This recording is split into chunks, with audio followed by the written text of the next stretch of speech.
S P model town دوست محمد کی زیر صدارت ایک محکمانہ میٹنگ کا انعقاد کیا گیا۔ تفصیلات جانتے ہیں اپنے نمائندے دانش خان سے۔ جی دانش، آگاہ کیجیے گا۔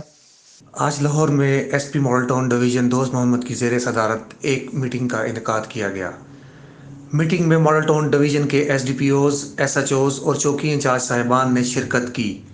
میٹنگ میں گزشتہ ماہ کی کارکردگی کا جائزہ لیا گیا۔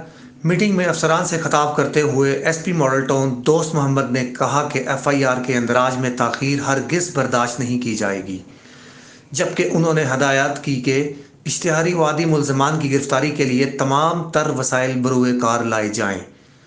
ایس پی ماڈل ٹاؤن نے عوام میں ہوائی فائرنگ، آتش بازی اور سوشل میڈیا پر اسلحے کی تشہیر کے خلاف آگاہی مہم چلانے کے ساتھ ساتھ پتنگ بازوں کو پکڑنے کے لیے خصوصی ٹیمیں تشکیل دینے کی ہدایات بھی جاری کیں۔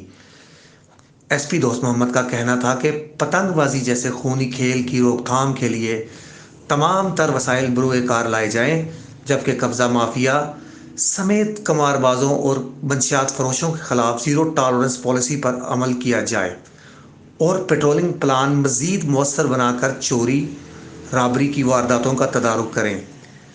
ایس پی ماڈل ٹاؤن نے کمیونٹی پولیسنگ کے فروغ اور شہریوں کے مسائل کا فوری ازالہ کرنے کی ہدایات بھی جاری کیں۔ دانش خان، وطن نیوز، لاہور۔ بہت شکریہ دانش آپ کا۔